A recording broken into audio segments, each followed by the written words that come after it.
What's up, guys? Jake here with a quick message before we get on to our show. Please make sure that you like this video below, make sure that you are subscribed to the channel, and also make sure that you sign up for notifications. With your guys' help, we can ensure that all of the guests get the right attention and audience that they deserve. I thank all of you guys for joining me along this very adventurous journey, and now let's get on to the show. What is up, Las Vegas? I am stoked for this conversation, and ironically, I was on my guest's show previously. She's the host of the Scrappy Entrepreneur podcast, and the episode that I appeared on hers actually came out today as we're recording this. So what a turn of events. She is, wait for this, she's the founder of MassMedia, a marketing, advertising, and PR firm, which she has been in charge of for 23 years. Longtime business owner and entrepreneur herself, Mr. Paula Yakubik. Mrs. My bad. Too much coffee. That's okay. No problem. Mrs. Paula Yakubik. Yeah, thank you. Might be on that. Oh my God. We're just, we're creating some laughs in the beginning. We have to make sure everyone's here. It's bright and early. And now we're actually getting started. Yeah. Thanks for having me. Yeah, no, thank you for introducing me to many more entrepreneurs that are actually in the city. And when you had reached out to me about appearing on your show, and it was something that actually is resonated in your message that I portray on here a lot, is that Vegas, the essence of Vegas, it's a very entrepreneurial driven town. It's always lags in educational standards according to the government. It's always like 48, 49, or 50th overall. But so many people out here, they start businesses very young, or they go out on the strip and they make an inordinate amount of money very quickly, and then you go on to build something. And even if you fail time and time again, you still have that opportunity. Yeah, I mean, Las Vegas has been so good to me. I think there's so many other cities that I've been in where they're so much more mature and built up with like built-in families that have been there forever. But Vegas really offers any young entrepreneur the ability to be really, really successful. I always say that Vegas embraces their young and that you can do anything here. I truly believe that. Are you from Vegas? I grew up in Vegas. I moved here when I was 5. That's close enough. Yeah. Las Vegas. Where are you originally from? I was born in Pennsylvania, and my family moved here because of real estate, really. That where they were from, there was just nothing going on. I think there was a bad recession or something. Wow, so they got in on the ground floor of the Vegas real estate enterprise. Yeah, they did. They loaded up their blue station wagon, drove us across the country, and here we are. So I'm assuming, obviously, you're a longtime business owner. You're the host of an entrepreneurial-based podcast. I'm assuming you probably have quite a wild entrepreneurial journey yourself, right?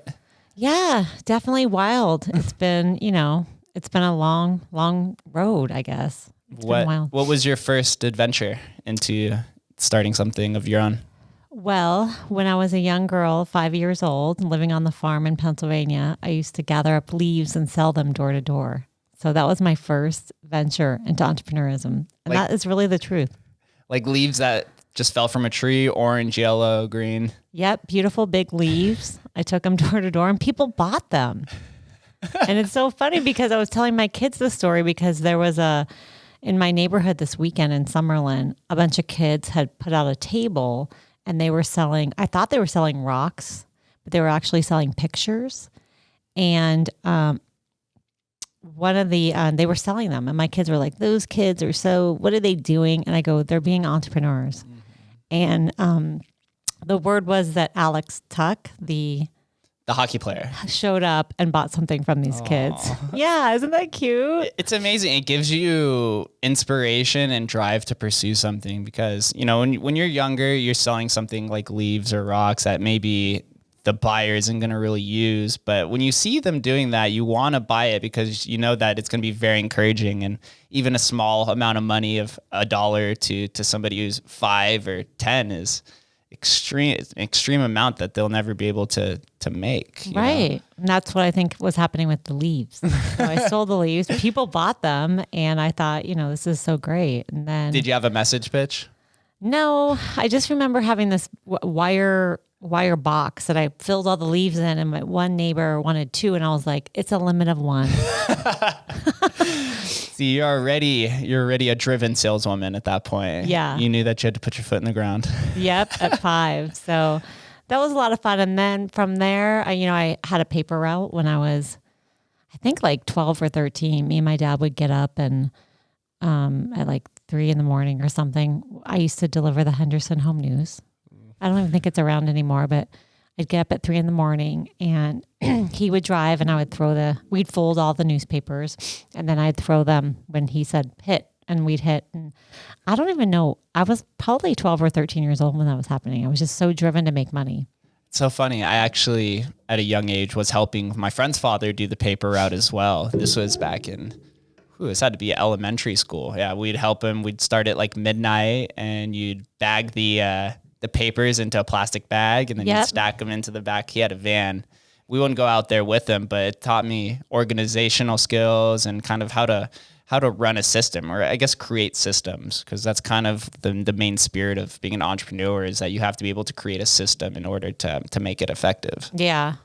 I always associated really like hard work, that my parents didn't really have a lot of money. So I always just remember thinking if I wanted anything, I had to like work hard for it. So, if I wanted anything, I knew I had to go get a job and figure out how to make it happen. And starting your business, it's been 23 years, right? Yeah. That was before entrepreneur was even in the mainstream, the word. I feel like Gary Vee kind of helped push that. But being an entrepreneur was kind of like being like an outcast at that time. Like no one really considered it. It was just like you need to go to college and then become a lawyer, or go into business, like get the business degree. But I think what society's proven now is you don't need a business degree in order to be a business owner. Yeah. I mean, I don't have a business degree, but I really wanted to do it. I think because, again, my parents are all entrepreneurs. My sisters and brothers are all entrepreneurs. So I think it was just ingrained in me to want to eventually start my own company. And I was a reporter at the Review Journal and the Las Vegas Business Press. Really? Yeah. Did not know that. Yeah. And that's kind of what I did first when I got out of college, is I was a reporter. And so I think that I just really felt that being a reporter was really negative. It didn't make me really happy. I mean, I loved reporting the news, but it was always chasing something negative or taking someone down. And when I would show up in the newsroom at the Review Journal, it just seemed like, they weren't that happy. It wasn't a happy place. It just wasn't a place that really made me feel great. So I decided to go off and do some PR for another company. And then I said, I'm going to go off on my own. And so I did. And now it allows me to tell positive stories and build up entrepreneurs and build up business owners to help them. So it really turned it into something positive. Not that the news media doesn't have its place, but it just wasn't for me long-term to be that reporter going after people and going after the negative. I actually just had another podcast host. She was a food podcast, and she was a reporter for 12 years, and she eventually left it because of also the same idea. She felt like all she was doing was talking about the negative, and that it really like weighs you down, and it kind of skews your perception of what reality is. And if you're not in if you don't have a positive perspective, then it can lead to drastic implications in terms of your mindset, your mood, but also like your drive and motivation. Yeah. And like I said, I respect every reporter that's at the RJ, and I read the news every day, and I need to have the news. But it just wasn't for me and my ultimate path forward. Do you think that gave you some extra insight on how to run a marketing and advertising and PR agency? Yeah. I mean, on the PR side, definitely. It allowed me to understand how a newsroom worked. It allowed me to understand what kind of stories reporters were interested in. It allowed me to understand the makings of the reporters, how they got their stories, how they picked their stories, how they edited their stories. And it set me up for everything that I would do in the future, which was, I did launch MassMedia back then as solely as a PR company. I mean, over 23 years, we built it up to be a fully integrated communications firm. But back then it was just PR, and by far being a reporter really helped me set me up. So you're actually the first person I've had on here who has any sort of PR integration into their marketing agency. I've had a bunch of marketing people on here, but it seems like everyone who ends up getting into marketing, they always start with whatever's the closest foundation to them, right? I had a guy on here who started as a graphic designer and then eventually evolved into marketing. I had a man on here who started a social media kind of side project app and then went on to build a marketing agency. But you led with PR because that's what you were familiar with. Yeah. And just to kind of get an overall description, what exactly is PR? I know over the last 20 years, it's probably changed dramatically with a lot of the digitization of how we consume information. Yeah. So when I started MassMedia in 1997, I don't even think there was email. I remember like maybe a year or two after I started the agency, we were like getting those AOL discs and putting them in our thing to download the internet or whatever. Maybe there was email, but back then when we would send pitches to reporters, we would fax them. So we would just sit there and fax out all of our press releases to the reporters. But PR is really earned media, so it's not bought. So if you want to get a story or you want the news to cover a story about you, it's not on the paid side. It's what they call earned. So to get that, you need to build up really good relationships with reporters so you can pitch them stories. And then you need to come up with the story, package it in a way that the reporter would be interested in it. It's different for TV news and print news. And then you pitch it to them. And then once they pick up on it, then you handle it from start to finish with the client. So that's really public relations. And it can take on, that's on the, I would say, the proactive positive side of it. There's also reactive. So, if someone came on your podcast and Trump started tweeting out something and we needed to help you with crisis, we could come in and help you with the crisis side of it. So it's helping you develop messaging and helping you deal with the reporters and helping the reporters get your side of the story right and holding those reporters accountable for getting that story right. So that's the crisis side of PR. Yeah, I think crisis PR is what is portrayed in a lot of movies when you see happen where somebody who's running we'll just say like a multi-billion-dollar hedge fund, and then there's like some sexual harassment case or something like that, and they have to they're basically like, we need to get ahead of this before the news like kind of casts this negative light on us, and then your reputation is just dampened and beyond belief, and it's like unable to repair it. Yeah, I love crisis PR. I mean, if I could work as a crisis PR expert forever, I would do that. But it's like really, I think it's helping someone, my client, get their story right with the media, because the news media and reporters, they latch onto something and they go down this route and they think it's true, but I'm really holding them accountable to, no, it's not true. And here's why it's not true. Here's the legal paperwork, or here's, I know how to navigate that to figure out how to work it in the best interest for my client. And I think once you get a professional involved helping you navigate that, they treat you differently. They really do. It's like having an attorney, I guess. So which one is more prevalent, crisis management or the proactive type? Well, we do a lot at our firm. We definitely do a lot of crisis, and we do a lot of proactive. I mean, a lot of companies don't think about developing an annual proactive PR campaign. They should. I think it's part of a good integrated marketing plan for any client or any company. But yeah, there's so many opportunities proactively to get into the news media. Every single month, every single day, you could be promoting your company in the news media. And it's really, it's a good way to build your brand.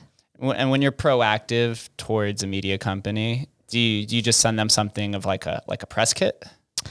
No, not usually these days. I mean, in the past we would do a lot of that, but say we were representing your podcast, we would develop an annual PR program for you.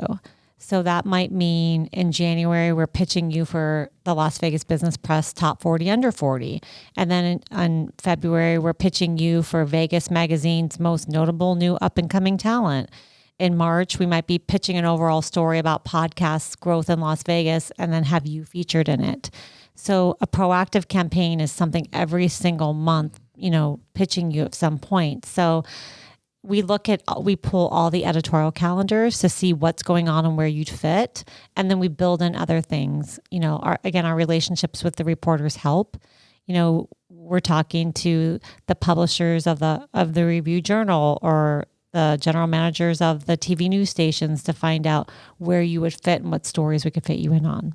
That makes sense. I always wondered how to get onto those like 30 under 30 lists and the Vegas bests at the end of the year in those different awards. But now it actually clicks to me that it's probably the best route is to partner with a PR firm because you have more of a relationship with them and it's easier to get connected on those. Yeah, but if not, as you know, I help Scrappy Entrepreneurs all the time. A lot of them cannot afford a PR firm. All you have to do is call all the newspapers and ask for, actually, you don't even have to call them. You go online and type in EdCal or Media Kit for the Las Vegas Business Press. You'll see what they have planned for the whole year. And then you can find out where you want to be and then call, email, or tweet these reporters. It's just that kind of work, BRB, I'm going to go download that. I'll be right back. Yeah, seriously. All Scrappy Entrepreneurs should be doing that. It's that like today, the Las Vegas Business Press, I think they released their top 40 under 40. It's either the Las Vegas Business Press or In Business. I can't remember, but one of them just released it. And, that'd be great for you to be on. Yeah, it's good. It's the long road to get to that. But now that I'm learning more about PR and marketing and all these different facets and ways to represent yourself and to kind of be shown off, it's kind of getting pieced together slowly but surely, especially with you guys' help. Yeah, perfect. So tell me this. We're in Vegas. We're in one of the most iconic cities in the world, right? Like there's all kinds of different influencers and people of prestige and success. Do these kind of individual people approach you guys for PR, or is it mostly by companies who represent these people? So when I started MassMedia, I really loved corporate.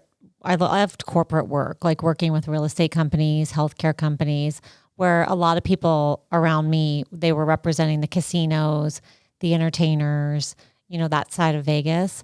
And so I wanted to be different. There weren't a lot of PR firms that just handle corporate companies. So when I launched MassMedia, it was focused more on corporate companies. So we represented everything from, again, real estate companies, banks, commercial developers, construction companies, that sort of thing. So we now have an entertainment PR division. We've grown over so many years and we've hired someone that really specializes in that. But I think most corporate companies and high profile people do have PR firms working on their behalf. They have like a handler or some sort of thing like that. Yeah, for sure. There's so many nuanced positions once you get into the like celebrity and successful styles of handlers and agents and chefs and whatever other weird naming things that it is. Right. It's like they have their own corporate structure around them to get to them. Yeah, team advisors, right? Yeah, it's so fascinating.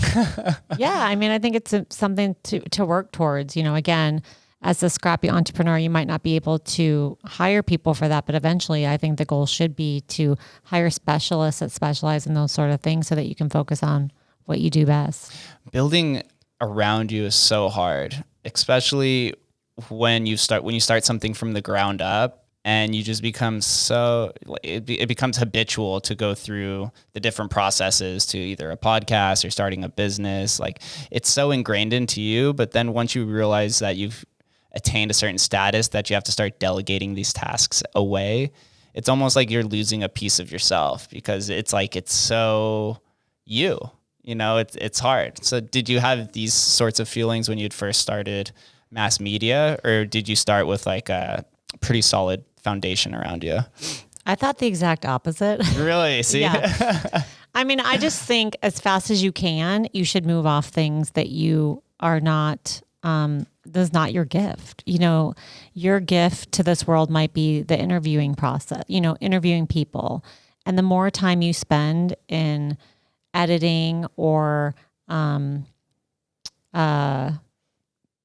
booking, that sort of thing is, not where you need to be. So I just feel like as soon as you can, you should be hiring people so that you can grow and become better, because as long as you're in that minutia, it's just never gonna fare well for you. So to grow my company, I always, as soon as I could, hired people and then moved quickly out of those kind of tasks.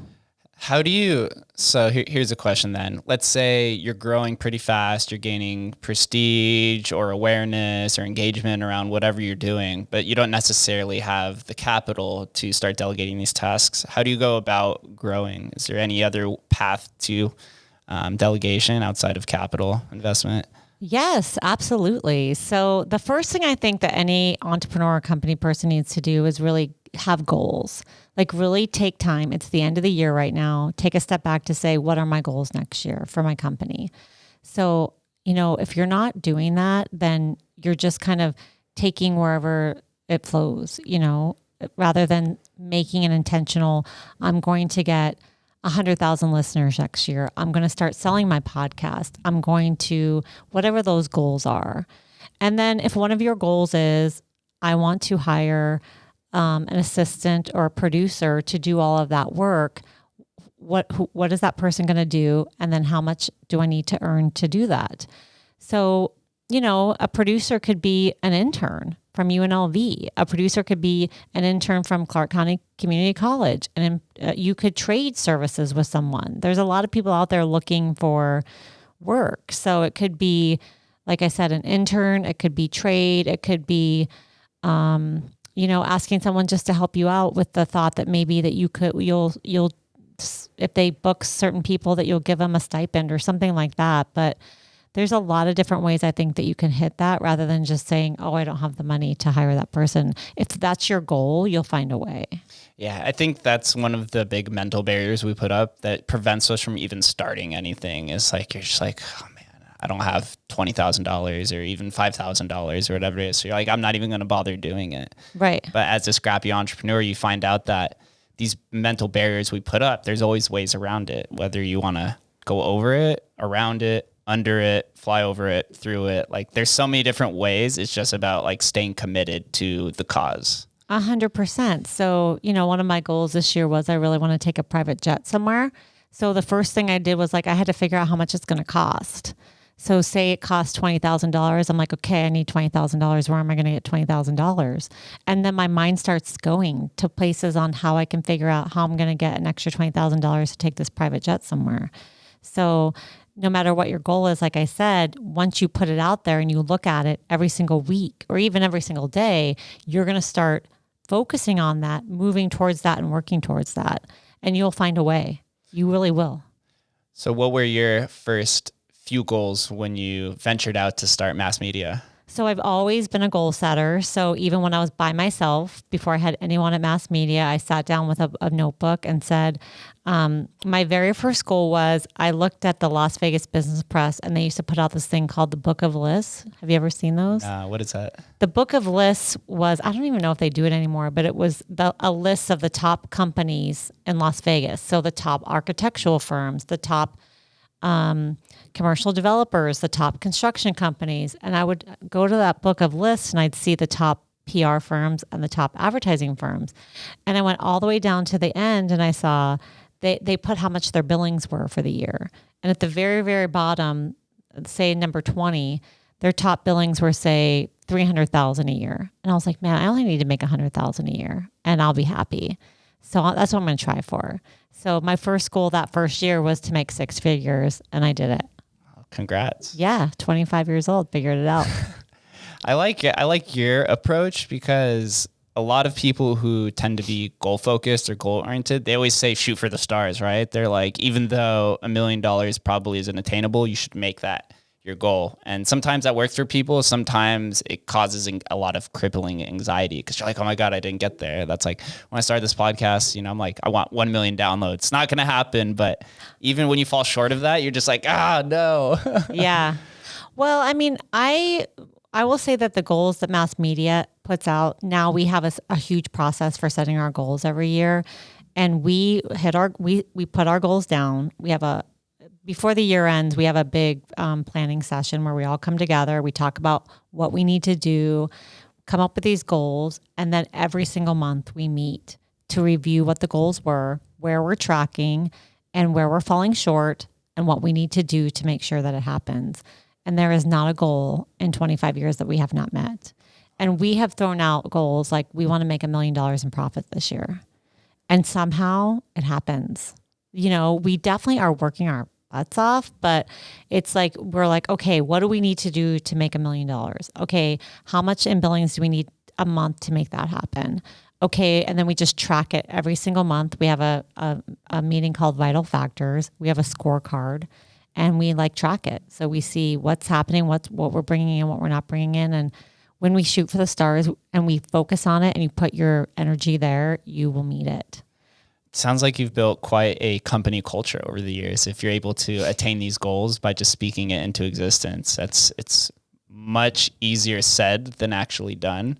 So what kind of infrastructure did you set in place to build your company culture outwards to succeed these kind of goals? Well, that's been a tough one for me, building MassMedia over the years, because I'm such a hard driving entrepreneur. I'm really hard driving. So when I set a goal, I want to meet it. So typically, as I started the company by myself, and we, at one point in the high times, I would say we had almost 50 employees with us. Wow. Over $10 million in billings. I was so hard driving that I probably didn't build the best company culture because I just saw that goal and I wanted to get there. Where I lost sight of these employees are people, so as I built up the company and brought in other people, my seat on the bus is not building a beautiful culture, happy rainbows, and we care about you. That's just not my goal, my role. My role is to drive this company to meet a goal.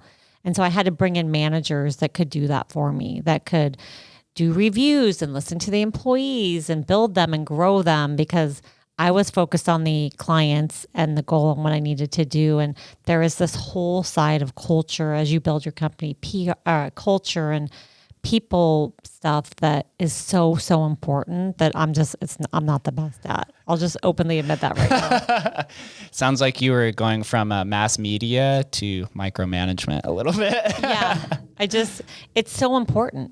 People are your company. And I would say that over the years, I've learned a lot over 25 years, but the biggest thing I learned is it's just not my role to deal with the employees. At least you're aware of it, though.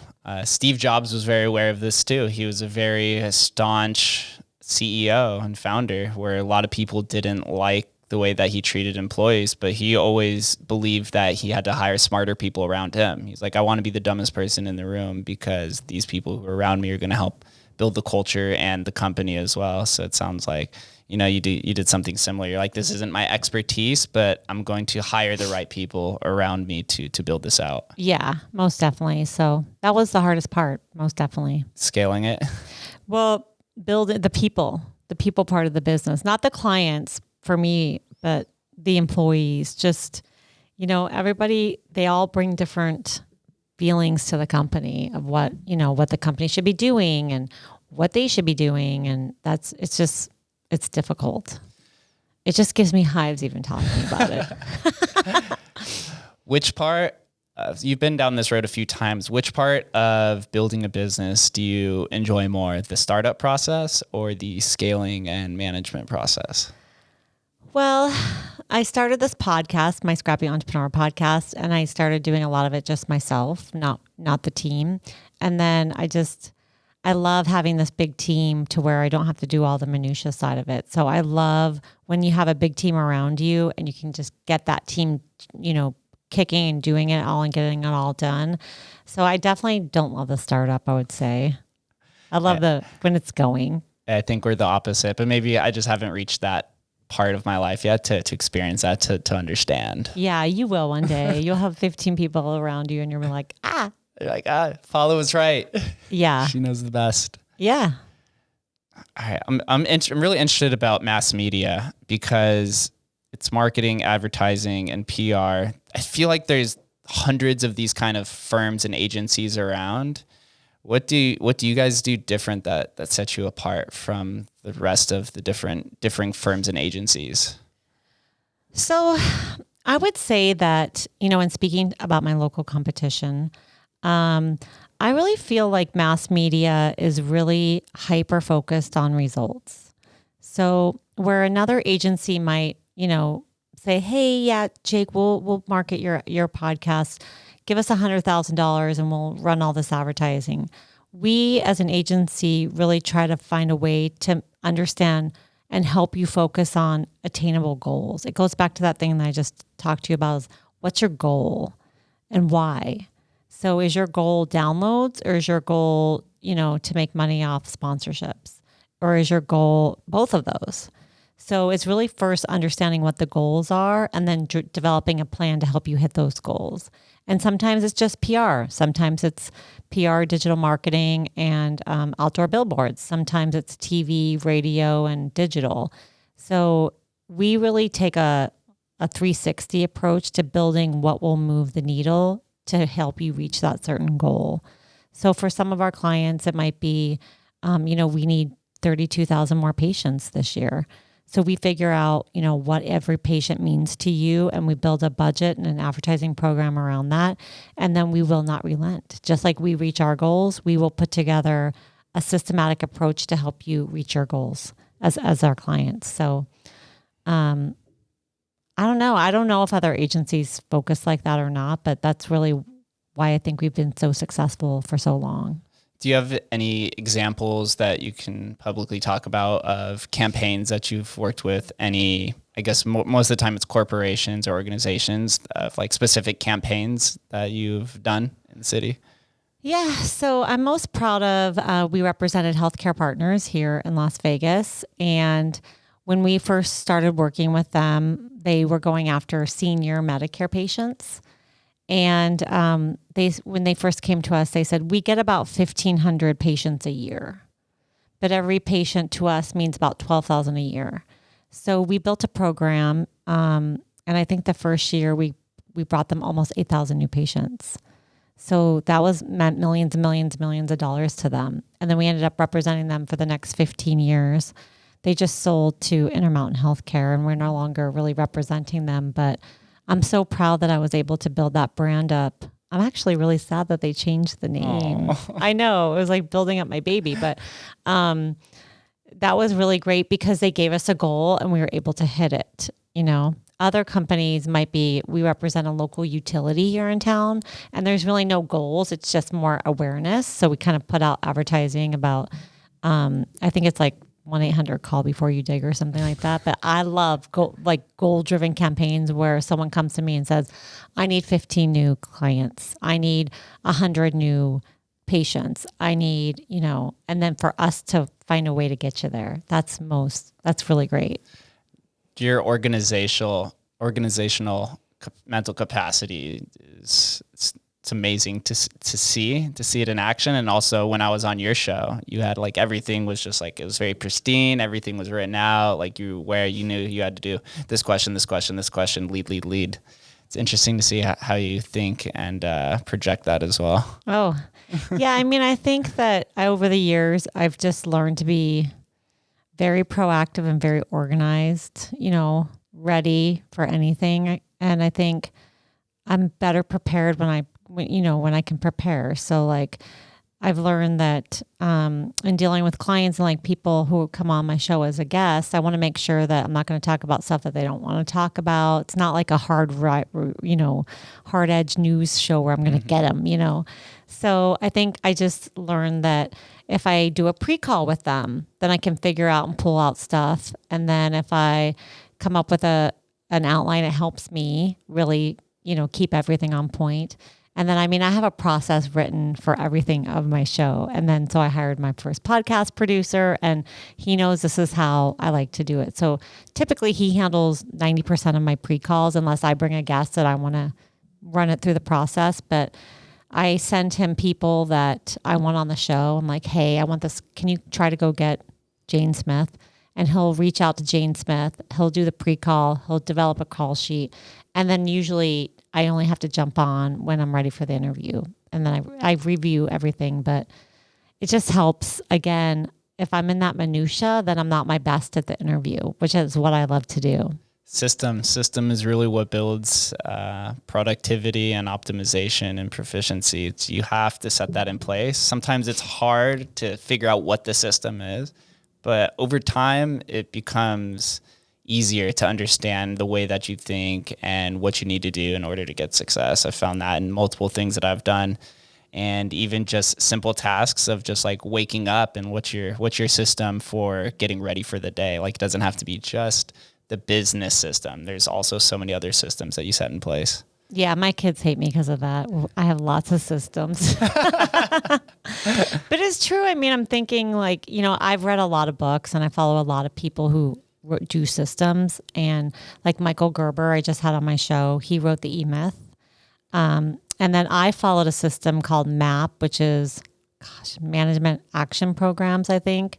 And I built that into MassMedia. That's a system for goal setting and the vital factors. They were phenomenal. Like, they helped teach me that if say I was a bar and I as the creator came up with all of these drinks, I was a mixologist, then I could develop the drinks how I wanted them to be made, but build a system so that everyone who came to make the drinks would make them how I would make them. So that's really kind of what you want to do. And you started your podcast and you know how you want things done now. So that'll allow you to create your system. And it's really just a written process saying, this is how I want you to interview, or this is how I want you to reach out to a guest. This is how I want you to tell them where to show up. This is how, so that you don't have to do that over and over and over again. It's almost like a mental template. Yeah. In a sense, that's something that I figured out is templates will save you so much time. Yes. So much time. I'm sure there's other different ways to do it as well. But speaking of books, do you have any book recommendations? What are the types of books that Paula likes to read? So many. I just finished, I love this book called New Sales Simplified. I love business development books. So I read that one. That one was really good. I'm reading right now, it's called The Growth Engine, I think. It's by a startup guy out of Stanford. I think it's New Growth Revenue or something like that. But I'm always reading business books. So no fiction. I sometimes do read fiction because I need a break, but very rarely. I actually just read the book about the royals that just came out. I watched The Crown a lot, so I love reading the books about Harry and William and the Queen and all that kind of stuff. So do you like the power structure dynamics behind it? Yeah, I think so. I love, how they, I just am so fascinated about how you have to give up your life to be in the monarchy. And I'm really fascinated about Harry and Meghan and how they left and broke away. Yeah. And after you watch The Crown, you know why they did, but they're really messing with the institution of the monarchy. Like, that could be like, break it up. I think it's really crazy. They filed an antitrust lawsuit against it. They're like, we have to break it up and left. Yeah. I don't know. It's really crazy. I don't know how much longer it'll go on, but that's the world around us. That's just one case of a lot of things that are going to be one trend that's being broken, and coronavirus is kind of accelerating a lot of other trends in society, like remote working and digitization of assets and, I guess just more further implementation of like social media structures, like I think podcasting, even though it's still like, I'd say it's in like the middle of the road. I think there's still going to be a massive explosion towards it. And now you see things like TikTok and just the way that humans communicate is just becoming accelerated because of the need that we had to to implement because of coronavirus, that we couldn't be in person, but now we have to talk remotely. I couldn't tell you the last time I FaceTimed somebody before coronavirus happened. Right. Now I'm doing like hundreds of Zooms and FaceTime, and you're like, why was I never doing this before? Right. It didn't make sense to me. It's crazy. Things are really changing. Do you see any massive changes in anything that pertains to mass media in terms of ad placement or marketing style or PR relations? I would say not so much with my clients. A lot of changes. I mean, we've been doing a lot of digital for quite a while. So we do a lot of digital advertising. We do a lot of like OTT, digital TV. What's OTT? Over the top television. So I don't really, I have a whole team that deals with that, but I know we do a lot of that. And so we still do a lot of traditional like billboards, TV, radio, but then there's this whole thing of digital and, you know, programmatic display and all that kind of stuff that I have to have you give you my name of Zach, my digital director. He is awesome. You'll love him. He was on my podcast once. He knows all of that. So I would not say that on the company side where I see massive changes is on education. You know, I see my kids who are in high school. My daughter's getting ready to go to college, and I wanted so much for her to have that same thing that I had when we went away to college and we moved into the dorms and we had the sorority and it was so much fun. And like, I just think that's changing. Like these kids, they don't want to go to school and they don't want to. I mean, my daughter does want to go to college, but I just see a lot of kids that they just want to do this online. And I really worry about, you know, that whole being together and collaborating. And I would say, I guess what worries me the most about even mass media is they don't want to come back to work. They all want to work remotely from home. And I just think you lose so much collaboration and so much momentum being together and working as a team that I just don't know how you keep that up. Yeah, that is two different trends that I think are here to stay.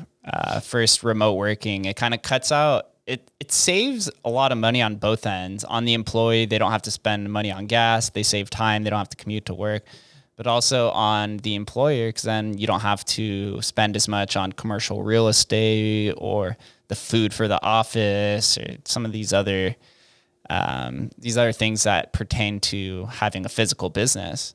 And maybe you kind of transition more to, or you kind of take that money and put it towards like events or something, or like gatherings, reasons for people to be there. But you really can't match being in person. It's like the difference of talking a conversation in person or doing a podcast through Zoom. It's so much different.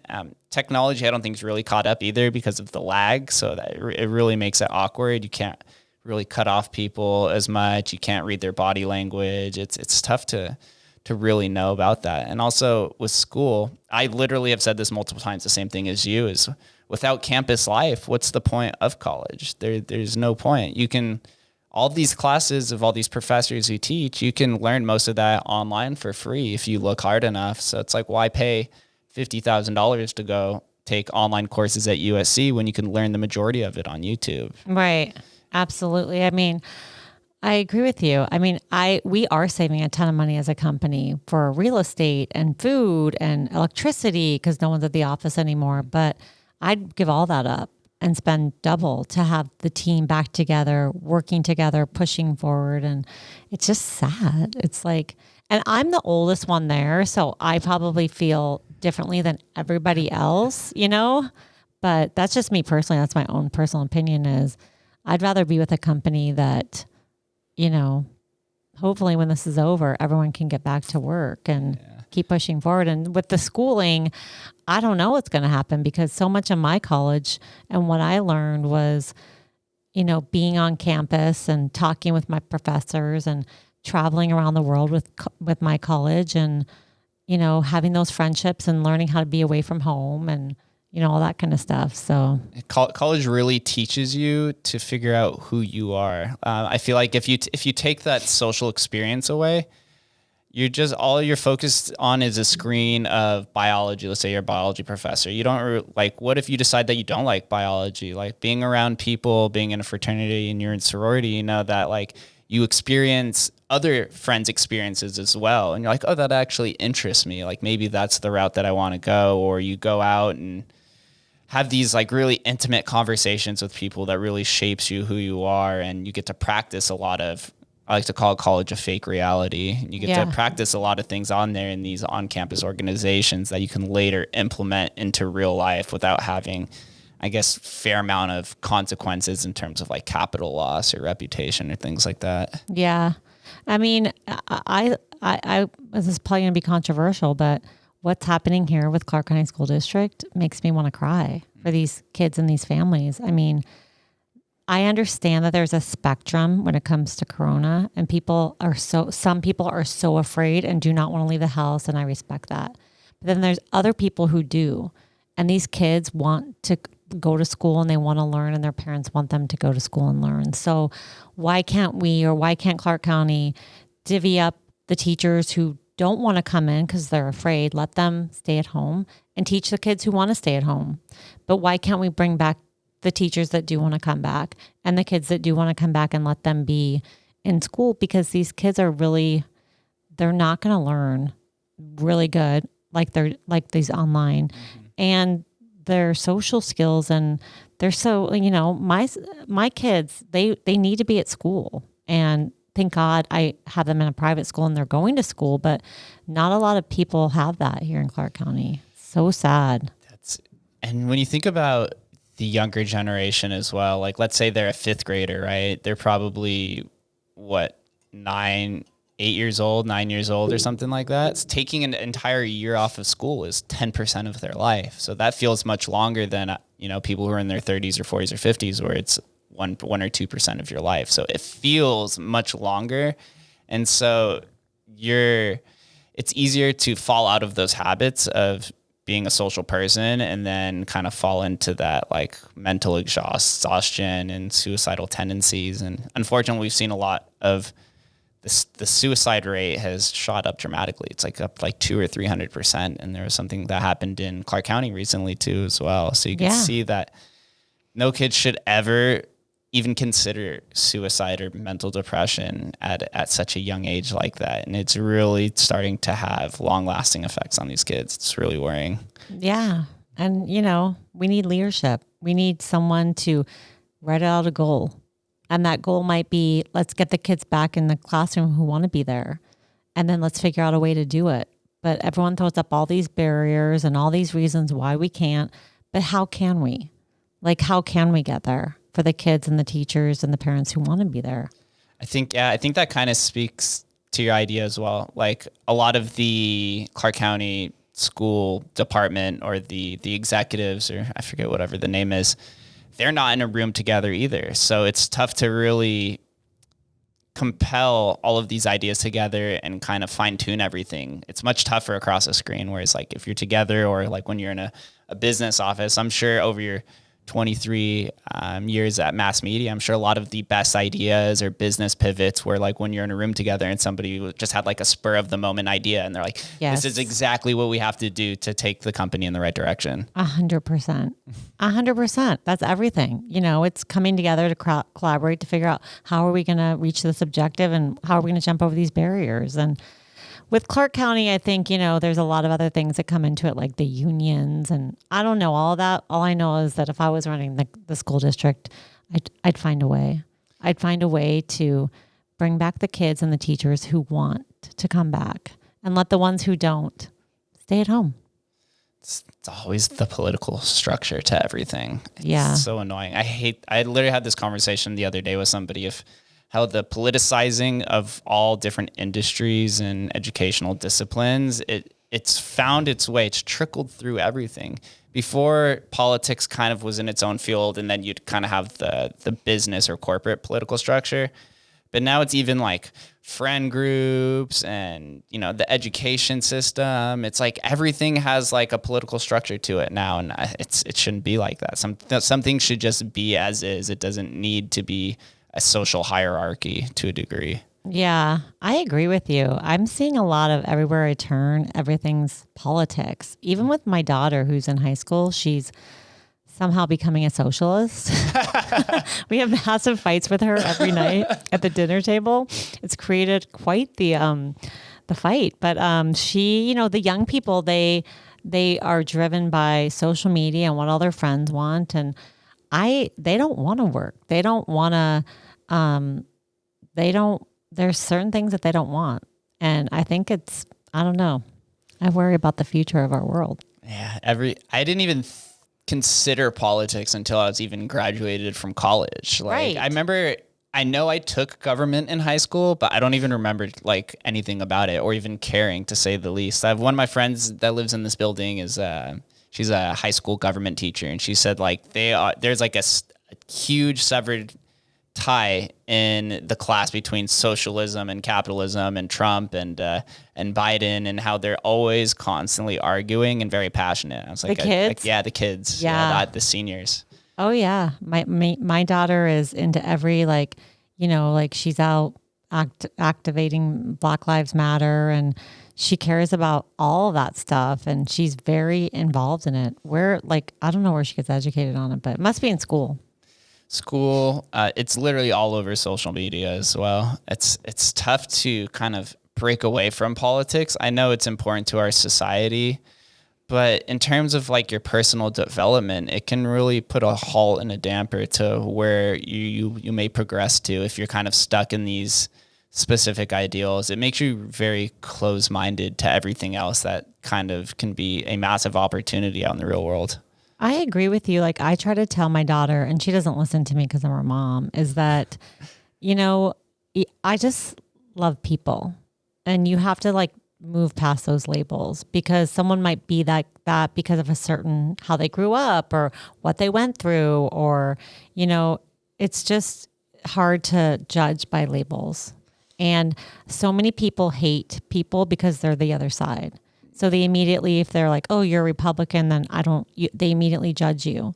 Or if you're a Democrat, they immediately judge you. And that's so sad, because I just think that people should love people. Exactly. And if we're judging society just based off of like the voter turnout, it's almost 50-50. So if you're automatically cutting people out of your life based off of what camp they may sit in without even talking to them, you're basically cutting off 50% of the opportunities in the world and 50% of the subjects and learning material and discipline. So it's really going to put a harm to society's progression.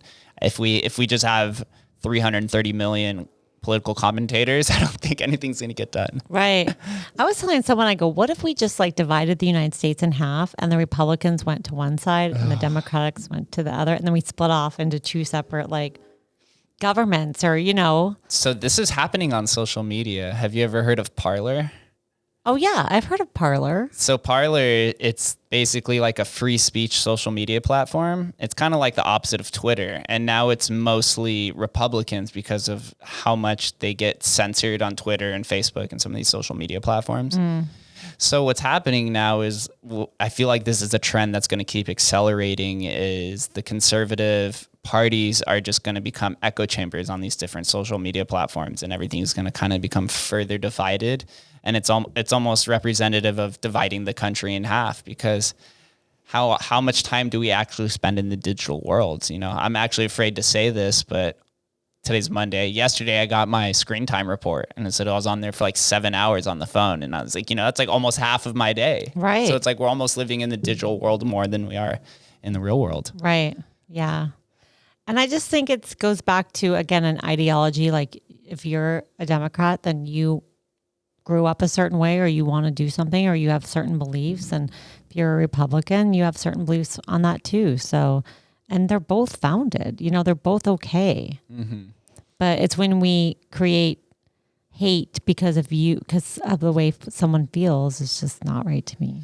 Yeah, it's like racism, but in the political sense now. Yeah, and how like the identity politics is kind of tied in that as well. Even though they need to all these things need to be separated or compartmentalized, right? Like the way that your political views, it should be Republican and Democrat, or if you want to fall in the independent kind of nature. But also, what people like to incorporate into those views is the economic structure as well, like socialism and capitalism. Like those kind of have gotten tied to the political parties, even though those are economic systems. They're not political parties, although people try to incorporate them or even mislabel it and kind of think of them as one of the same. Yeah. Oh yeah. I mean, I'm telling my daughter all the time, I'm like, just because I'm this doesn't mean I'm this, like just you're labeling me, or you think that I think this way because of what the media has told you, but it's just not true. Like, people are complex. It's almost like everyone needs a crash course into crisis management of PR. Yeah, that'll just take forever. Maybe that's the direction that mass media has to go. Is just putting so much more attention into crisis management, because seems like everyone is facing it more and more to a degree with cancel culture more specifically. It's something I'm not a big fan of. I've been open about it, but I think just that people can go back 10 years into what you said. And, I'm 28 now. So 10 years is when I was 18. I'm like, I'm not that same person that I was 10 years ago. And I understand if I could have said something, negligent or harmful or inappropriate, but I think cancel culture, if you want to cancel me on something that I said 10 years ago, then you're assuming that people can't change. Yeah. And that just speaks to like the closed-minded nature of people. Yeah. I don't like that. It's scary. Yeah. When someone can get canceled or, kicked off a TV show, or it's just craziness. Mm-hmm. I don't like it. I'll be coming to you for the crisis management. Everyone's going to go dox me now. Well, let's hope you never get there. Yeah, right. Actually, before I started the podcast, I was like, all right, I'm going to have to cycle through all of my social media accounts just to make sure there wasn't anything that I said that could be taken out of context, even though anything can kind of be taken out of context to begin with. Yeah. Because you weren't there with me, like when you go back 10 years on Twitter was through the phone. It was through texting.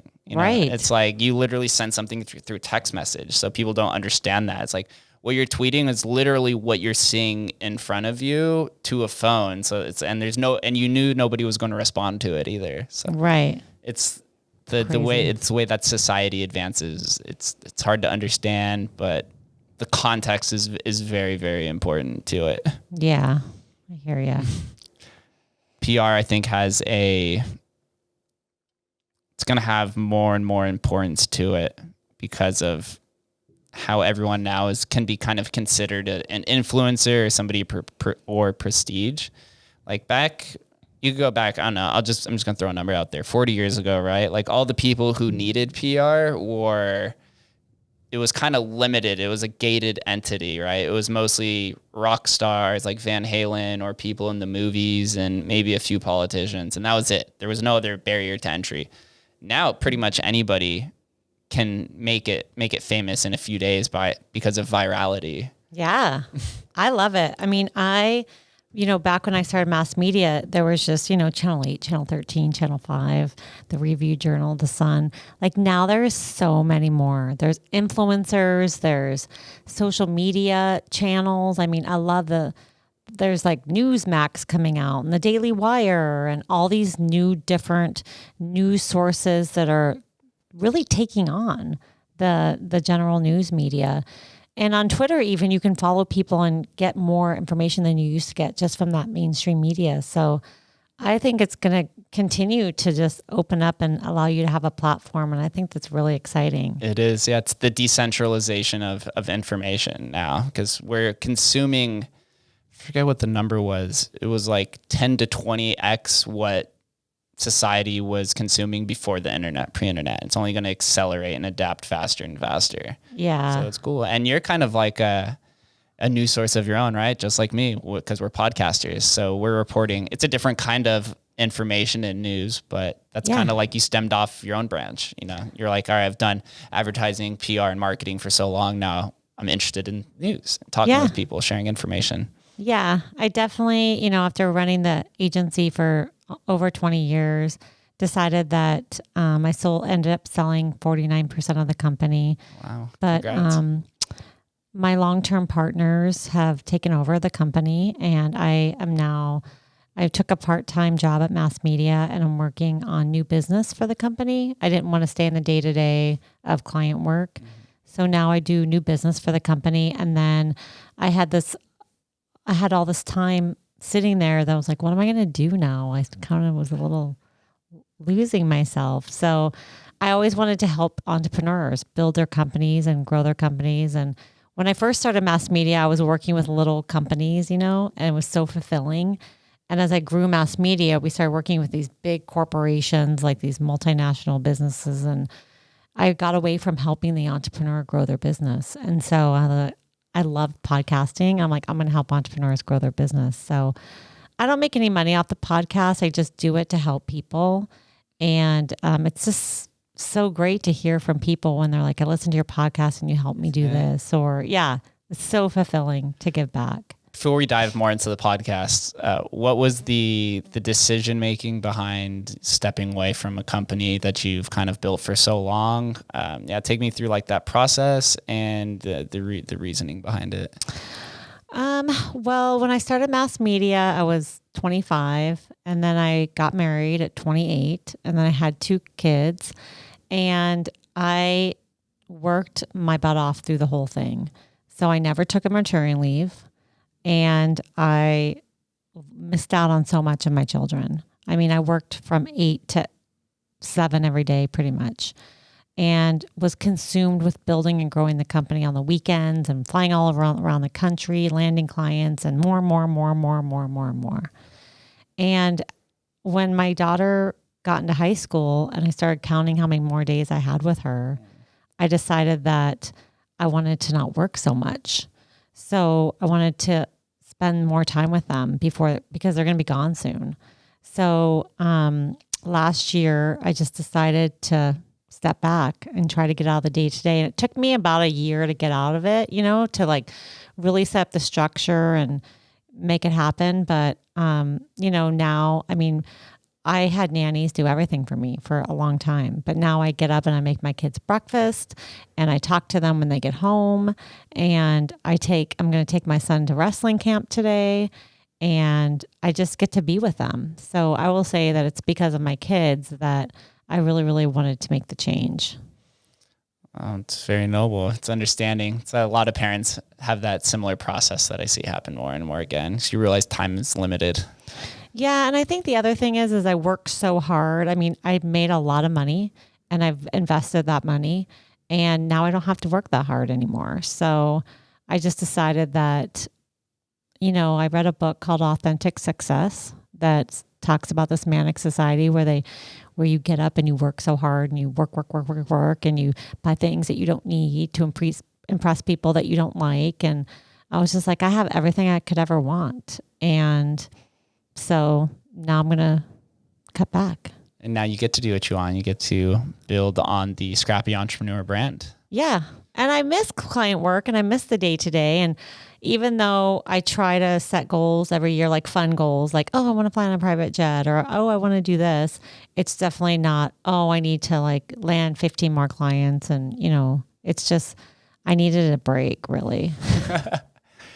What do you look to gain out of this new adventure? I guess you'd call it a passion project or a side adventure because you're not making money off of it, or at least yet. Because I've noticed on your website, it's actually more than just a podcast. There was some blogs that were attached to it. There was coaching and consulting. So it's almost like you're building like your brand, your personality.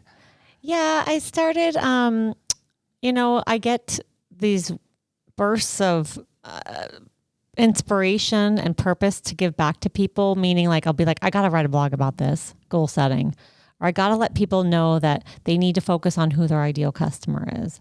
And so there's no rhyme or reason to it. I just read something or I'm like, I got to help people do this. So I wish I was more consistent on the blogs, but I just do it whenever I have this burst of passion for when something. The coffee hits. Yeah. Exactly. But I really figure that I will leave MassMedia at the end of September for good, this coming September, the job. Mm-hmm.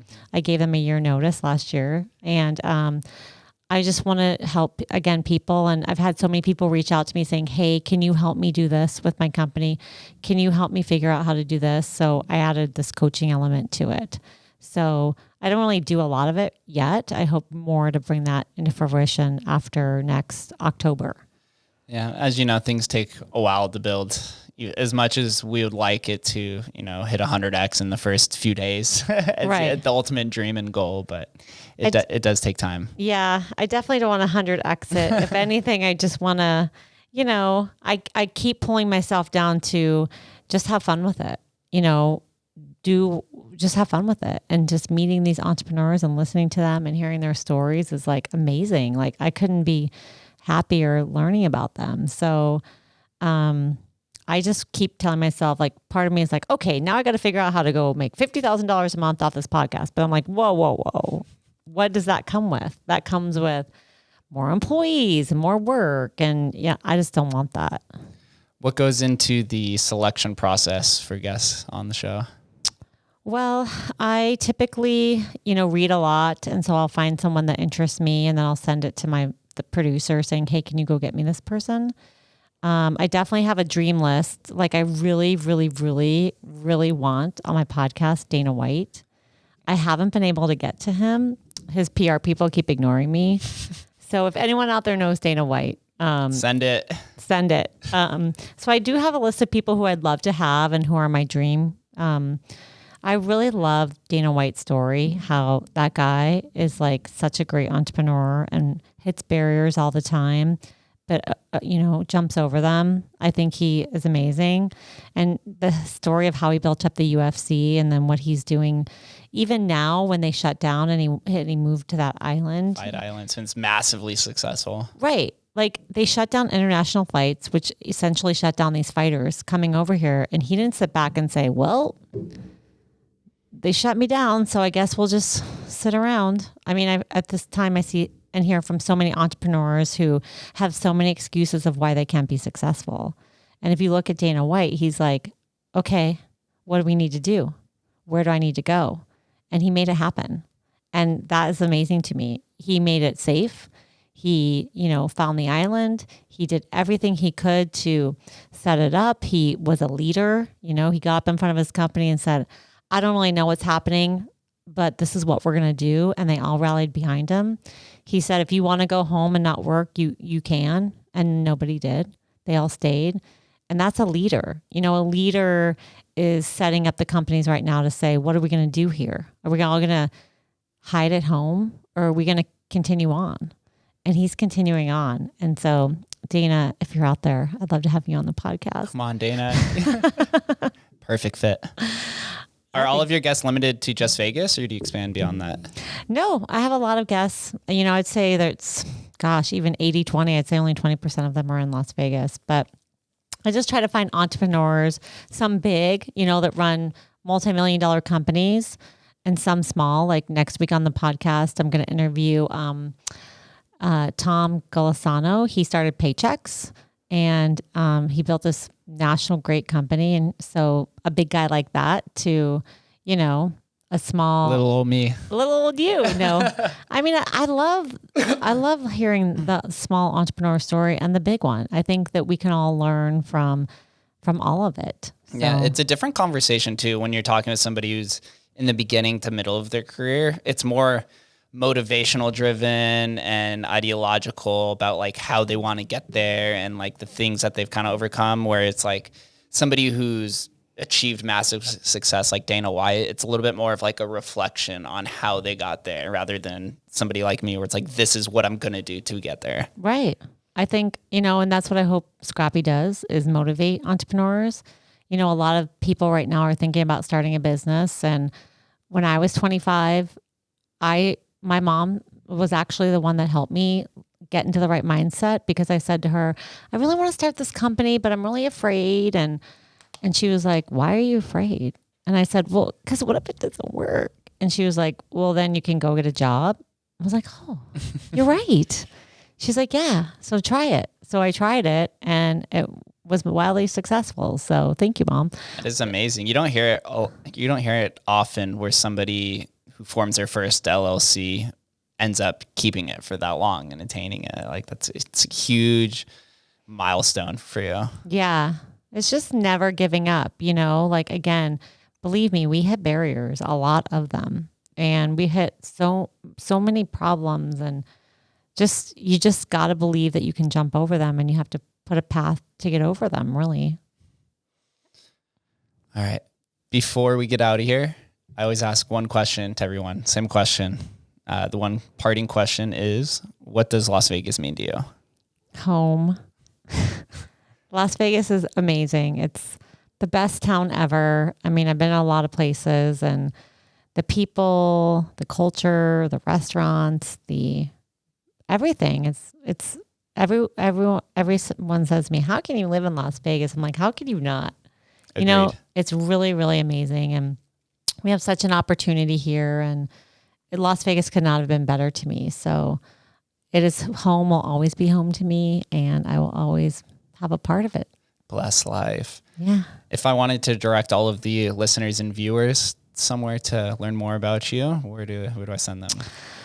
So I'm on Twitter at Paula Yakubik, or the Scrappy.Entrepreneur, or, you know, you can go to MassMedia. I think it's massmediacc.com, and my email is paula@massmediacc.com. All right. It's all tagged below, so be sure to follow her.